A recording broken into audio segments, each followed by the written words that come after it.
তো আমরা এখন দেখবো হচ্ছে আহ, Lalon university of science and arts এর অনলাইন অ্যাডমিশন সিস্টেমটা। এটা ফ্রন্ট এন্ড, মানে এটার ফর্ম ফিল আপ থেকে শুরু করে আহ, এটা ফর্ম ফিল আপ হওয়ার পরবর্তী স্টেপ, এর অ্যাডমিনে সেই ফর্মগুলার বিভিন্ন স্ট্যাটাস আপডেট, এডিট ইত্যাদি কাজগুলো কিভাবে করা হয় আমরা সেটা এখন দেখবো। তো এটা হচ্ছে Lalon university of science and arts এর ওয়েবসাইট। এখানে আমরা একটা বাটন দেখতে পাচ্ছি, অ্যাপ্লাই অনলাইন। এই অ্যাপ্লাই অনলাইনে ক্লিক করলে আমরা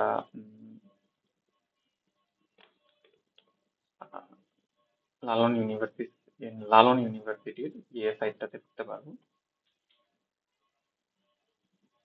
অ্যাডমিশন সাইটটাতে। আচ্ছা, এটার এসএসএল এ একটু সমস্যা হওয়ার কারণে আহ, এই এইচটিটিপিএস এর সমস্যা, যেটা কোনো ব্যাপার না, এটা আমরা পরবর্তী দেখে দিব। তো আমরা এখানে দেখতে পাচ্ছি যে এখানে বিভিন্ন ফিল্ড আছে। এটা হচ্ছে online admission system of Lalon university of science and arts. এখানে অ্যাপ্লাই অনলাইন ফর্ম আছে। এখানে বেশ কিছু ডাটা দিতে হয় একজনকে। আহ, এখানে নোটে রাখার মতো বিষয় আছে এই সেমিস্টারটা। এই সেমিস্টারটা কখন কোনটা অ্যাক্টিভ থাকে এটা আমাদের ব্যাকএন্ড থেকে সিলেক্ট করে দিতে হয়। আমরা পরবর্তীতে দেখবো কিভাবে এটা ব্যাকএন্ড থেকে ক্রিয়েট বা আপডেট বা ডিলিট বা অ্যাক্টিভ অফ করতে হয় একসাথে দুইটা সেমিস্টার, বা অবশ্যই একটা সেমিস্টারই থাকবে। তো এখানে সেমিস্টারটা সিলেক্ট করার জন্য এটা কিভাবে ব্যাকএন্ডে কাজ করে আমরা সেটা দেখবো একটু পরে। এখানে বিভিন্ন ডাটা দিয়ে, আমি একটা ডাটা দিয়ে এখন ফিল আপ করবো। ফিল আপ করে আহ, দেখবো যে সবকিছু ঠিকঠাক ভাবে আসে কিনা। Male, blood group, date of birth, marital status, quota, police station, district,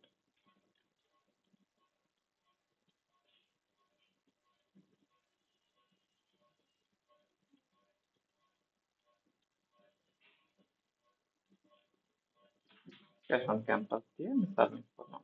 nationality দিইনি আমি, তো আমরা এখন ন্যাশনালিটিটা দিয়ে দিই, সাবমিট।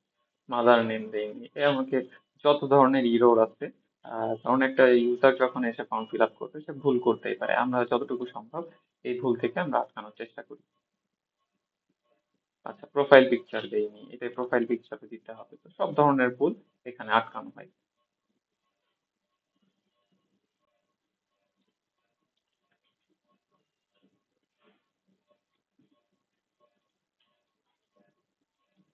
আচ্ছা, প্রোফাইল পিকচার অবশ্যই 300x300 হইতে হবে। 300x300 না হইলে এটা নিবে না।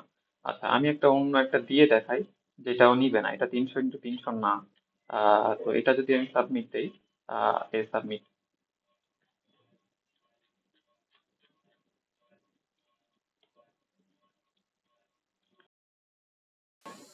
আমাকে বলতেছে যে এখানে, আচ্ছা, তো বলতেছে যে file size should be less than 300 kilobyte. তো এটার ফাইল সাইজ অনেক বড় হওয়ার কারণে এটা নিচ্ছে না। এটা ফাইল সাইজ দেখি, আমরা যদি দেখি এটার ফাইল সাইজ হচ্ছে 1.4 MB, এটাও নিবে না। আমাদের কি করতে হবে, এই 300x300 এবং ফাইলের সাইজ অবশ্যই 300 কিলোবাইটের কম হইতে হবে, এটা দিয়ে আমরা সাবমিট করবো। আচ্ছা, SSC year must be less than HSC passing ইয়ার, এখানে একটা ভুল করতেছে। এসএসসি যদি সে 23-এ দেয়, এইচএসসি অবশ্যই 22-এ হবে না, এটা আগে পরে করতে হবে, করে সাবমিট দিতে হবে। সাবমিট দিলে আমরা তাদের অ্যাপ্লিকেশনটা সাবমিট হয়ে যাবে। উম, তার বেসিক যে ইনফরমেশন সে বিভিন্ন জিনিসকে ফিল আপ করছে এটা দেখতে পাচ্ছে। আচ্ছা, এমন হইতে পারে যে একই নাম্বার দিয়ে একজন বারবার অ্যাপ্লিকেশন করতে পারে। তো সে একবার সিএসসি তে করছে, একবার এলএলবি তে করছে, পরের বছর সে এসে আবার একটাতে করছে। তো হইতেই পারে একটা নাম্বার দিয়ে করতে করতে। তো এখানে সেটা রিপিটেডলি হয়, আমি এর আগেও কয়েকবার করছি। আগেও কয়েকবার করার কারণে আমার এইখানে হচ্ছে এটা এইভাবে আসছে। সেখান থেকে অ্যাডমিশন ফর্ম ডাউনলোড দিতে পারবে। আচ্ছা, অ্যাডমিশন অ্যাপ্লিকেশন স্ট্যাটাস দেখতে পারবে এখান থেকে, মোবাইল নাম্বার দিয়ে অ্যাপ্লিকেশন স্ট্যাটাস থেকে অ্যাডমিশন ফর্ম দেখা যায়। এই যে অ্যাপ্লিকেশন ফি সাবমিটেড সাকসেসফুলি, এখানে বিভিন্ন ডাটা টাটা দিয়ে ড্রাফট আকারে একটা বিভিন্ন এখানে সিগনেচার দিয়ে সেই ফর্মটা ডাউনলোড করতে পারে। এক্ষেত্রে এখানে ডাউনলোড বাটন আছে, ডাউনলোড দিয়ে এটা ভার্সিটিতে জমা দিতে পারে। আচ্ছা, তো আমরা ফ্রন্ট এন্ডে এগুলা ছাড়া আর কিছুই নাই। আরেকটা বার যদি আমি দেখি যে একজন ইউজার এসে এখানে সাবমিট করলো, পরবর্তীতে সে তার অ্যাপ্লিকেশনের স্ট্যাটাস বা তার কিছু ডাউনলোড করতে হইলে এখান থেকে সে সেমিস্টার সিলেক্ট করবে, মোবাইল নাম্বার দিবে, ভেরিফাই নেক্সটে ক্লিক করলে এখানে তার ডাটাগুলো পাবে, বেসিক ইনফরমেশন এবং তার অ্যাপ্লিকেশনের ডিটেলস এখানে দেখতে পারবে।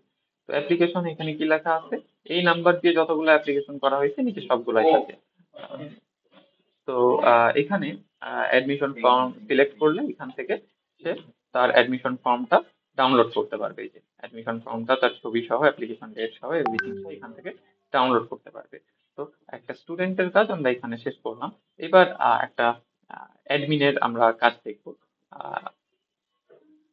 আচ্ছা, আমি একটু এই অ্যাডমিন লগ ইনে যদি ক্লিক করি, দেখেন এখানে অ্যাডমিন লগ ইন করতে বলতেছে।